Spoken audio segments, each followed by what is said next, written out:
दोस्तों नमस्कार।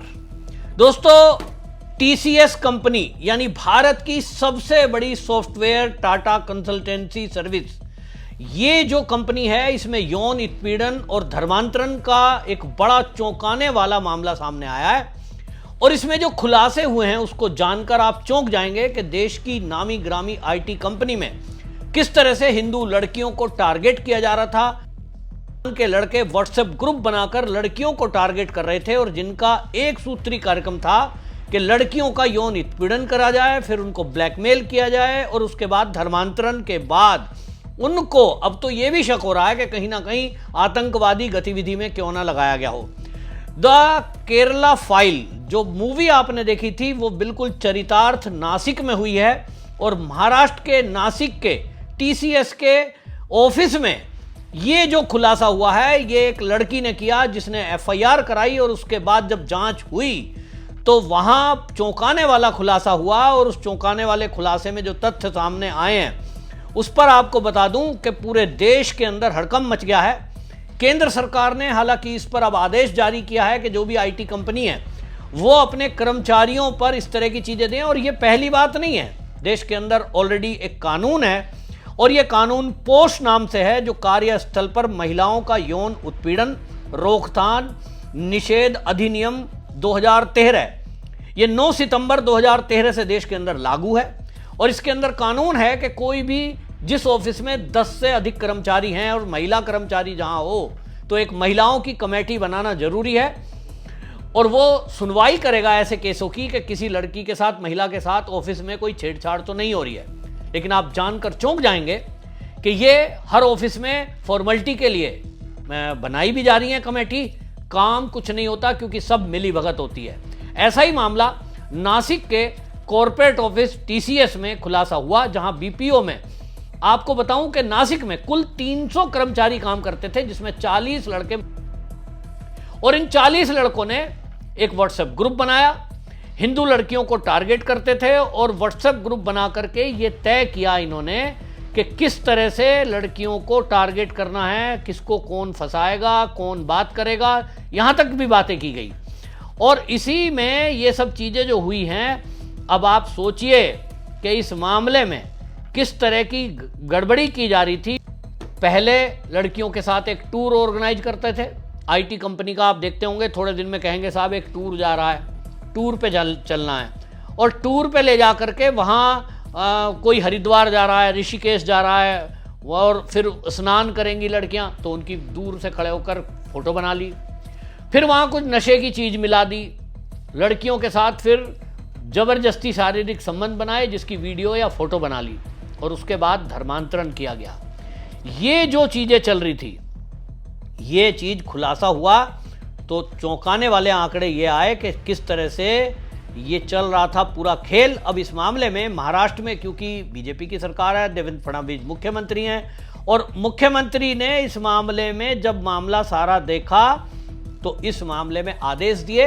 तो अब जो आरोपी हैं वो सस्पेंड कर दिए गए हैं। इसमें आपको बताएं जो बीपीओ है इसमें जो चीज़ें खुलकर आई उसमें ये आया कि ये 3-3 लड़के एक लड़की पर फोकस करते थे और उनका टारगेट यह था कि किसी तरह उस हिंदू लड़की को फंसाएं। मीठी मीठी बातें करना, मैं तेरे से शादी करूंगा और मैं तुम्हारे धर्म में कोई इंटरफेयर नहीं करूंगा, इस तरह की बातें कही जाएं। यानी लड़की छेड़छाड़ की कंप्लेंट भी ना कर पाए, उसको इसलिए पहले टारगेट करके ब्लैकमेल कर सकें। उस तरह का कुछ व्हाट्सएप ग्रुप पे बातचीत, उससे कुछ फोटो और निकट संबंध बना लेना। और लक्ष्य क्या था? लक्ष्य था धर्मांतरण।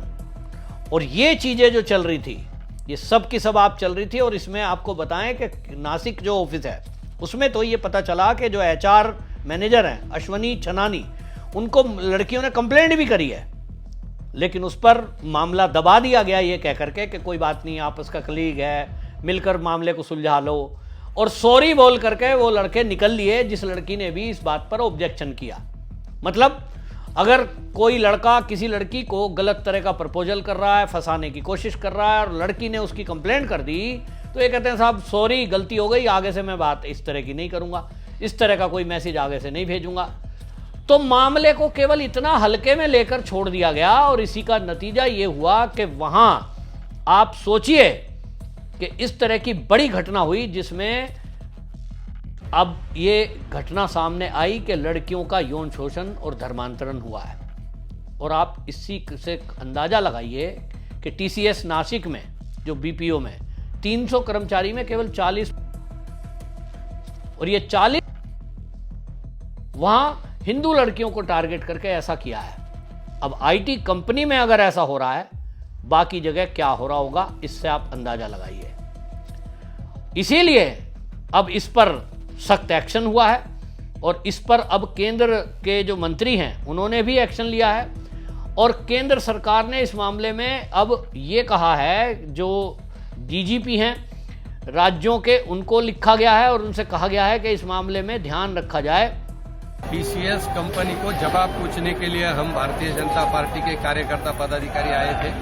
यहाँ युवती महिलाओं का लैंगिक शोषण हुआ है, ब्लैकमेलिंग हुआ है, उनको मजबूरन मांसाहार खाने को मजबूर किया है, धर्मांतर का भी कुछ दबाव आया था, ऐसी बातें बाहर आई है। एक युवती ने, एक महिला ने ईमेल किया था पुणे के हेड ऑफिस को, टीसीएस को, कि ऐसी तकलीफें हैं, तो भी उन्होंने उसकी कुछ दखल नहीं ली। इसका मतलब ये बहुत बड़ा रैकेट है। विशिष्ट समुदाय के कर्मचारी, एम्प्लॉई यहाँ पे हिंदू लड़कियों को, हिंदू एम्प्लॉई को तकलीफ दे रहे। अगर भगवा टीला लगा के कोई आता है कर्मचारी तो उसका पेमेंट कपात होता है, उसको गलत बात बोल दी जाती है। इसका मतलब यहाँ बहुत गलत कुछ चल रहा है। इसलिए हम इसकी पूरी जांच होनी चाहिए और सख्त कार्रवाई होनी चाहिए। जो जिनकी गलती है, जिन्होंने ऐसा गलत काम किया है, उस पर सख्त कार्रवाई होनी चाहिए, ऐसी हमारी मांग है। टीसीएस कंपनी ने क्या आश्वासन दिया आपको? टीसीएस कंपनी का जो हेड है यहाँ का, कपूर, उसको पुलिस की हिरासत में है, उसकी इंक्वायरी चालू है। और बम्बई का आया जो कर्मचारी अधिकारी है, वो हमको क्या जवाब देगा, इसलिए हम अभी उनको मिले नहीं, उनको निवेदन भी दिया नहीं। हमारी मांग है कि कपूर को यहाँ बुलाओ, हम कपूर से बात करेंगे। इसलिए वापिस जा रहे हैं, वापिस आएंगे हम। कि भाई जो जिस तरह से ये कंपनियां काम कर रही हैं, इसमें क्या कोई इस तरह की गतिविधि तो नहीं हो रही है। अभी तक इसमें कुछ व्यक्तियों को गिरफ्तार किया गया है जिनके खिलाफ इस तरह की कंप्लेंट आई है। 6 लोग इसमें गिरफ्तार हुए हैं और इन 6 लोगों में आसिफ अंसारी, शफी शेख, शाहरुख कुरैशी, रजा मेनन, तौसीफ अत्तार और दानिश शेख के रूप में ये लोग हैं जिन्होंने ये इस तरह की हरकत की थी। एक महिला भी इसमें गिरफ्तार हुई है और ये महिला के बारे में बताया जा रहा है कि ये भी, और ये हिंदू लड़कियों को दोस्त बनाकर और इस तरह से हिंदू लड़कियों से अपनी फ्रेंड बनाकर घर में ले जाती है, अपने कार्यक्रम में बुलाती है, बर्थडे में बुलाती है। ठीक इसी तरह से ये लड़की इन लड़कों के साथ मिलकर करती थी। और ये क्या करती थी कि मेरी बर्थडे की पार्टी है, आज मेरे घर आ जाओ, चलो बाहर होटल में चलते हैं, कहीं रेस्टोरेंट में खाना खाते हैं, और इस तरह से नशे की कोई ना कोई ड्रग मिलाकर लड़कियों के साथ कुछ किया गया। लड़की भी गिरफ्तार हुई है, यानी पूरा एक गिरोह बना करके ये काम किया गया है। इंडियन एक्सप्रेस में पूरी विस्तार से ये कंप्लेंट छपी है, पूरा मतलब खबर छपी है। और इसमें एक और चौंकाने वाला खुलासा ये हुआ है शिकायत में कि हिंदू लड़कियों को गोमांस खाने के लिए भी उकसाया गया, हिंदू देवी देवताओं का मजाक बनाया गया। लड़कियां, आपने देखा होगा आज के बच्चे हैं, बहुत लोग कहते हैं हाँ क्या रखा है मंदिर में जाने से, इस तरह की चीजें की गई।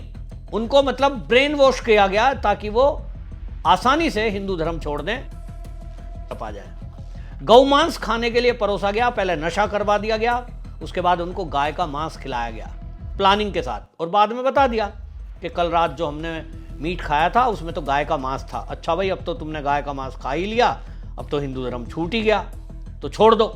इस तरह की चीजें सामने आई हैं। अब संजय कुमार केंद्रीय मंत्री हैं, उन्होंने इस मामले में एसआईटी का गठन की बात की है नासिक में। और जैसा मैंने कहा, सभी आईटी कंपनियों को अब इस बारे में लिखा गया है और उन सबसे कहा गया है कि अब इस मामले में ध्यान रखा जाए। तो अब एक्शन में आया है, लेकिन मेरा मतलब है कि पहले से ही इस मामले में क्यों नहीं ध्यान दिया गया। आपकी भी बच्चा, आपकी खास तौर पे कोई लड़की अगर किसी आईटी कंपनी में है, किसी ऑफिस में काम करती है, तो कृपया बच्चों को इस बात को समझा के रखें कि कोई भी मुस्लिम लड़की भी यदि है तो वो भी उस गिरोह का हिस्सा हो सकती है जो मुसलमान लड़कों ने बनाया हुआ है, जिनका लक्ष्य हिंदू लड़की के साथ शारीरिक संबंध बनाकर उसको ब्लैकमेल करना और फिर धर्मांतरण करना है।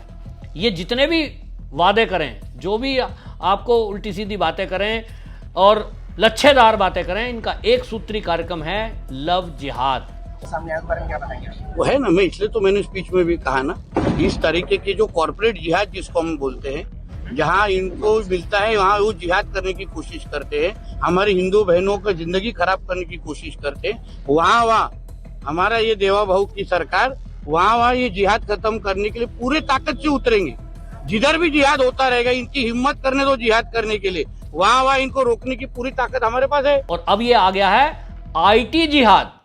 तो ये जो खुलासा हुआ है, इसमें महाराष्ट्र के मंत्री हैं गिरीश महाजन, उन्होंने 10 अप्रैल को ये धर्मांतरण और इसके खिलाफ एसआईटी का गठन किया। इसके बाद ये चीज़ें खुली हैं और इस खुलासे के बाद जो चीज़ें सामने आई हैं उसमें ये सब चौंके हैं। केंद्रीय मंत्री बी संजय कुमार ने महाराष्ट्र की इस घटना के बाद तेलंगाना पुलिस के जो डीजीपी हैं उनको सभी आईटी कंपनी के जो कंपनियां हैं उसके अंदर एचआर टीम को गाइड करने के लिए और दिशा निर्देश देने के लिए कहा है कि यहाँ, क्योंकि सबसे ज़्यादा आप देख रहे हैं बेंगलोर में ये आईटी कंपनी है बड़ी बड़ी और वो हब है एक तरह से, तो ये कहा है सबको कि इस तरह की कोई घटना आगे से ना होने पाए और अगर कोई लड़की किसी की कंप्लेंट कर रही है उस पर तत्काल एक्शन लिया जाए। तो फिर एक ही शब्द में कहूँगा, सावधानी हटी तो दुर्घटना घटी। आपकी इस पर क्या राय, कमेंट में जरूर लिखें, वीडियो शेयर करें। वंदे मातरम।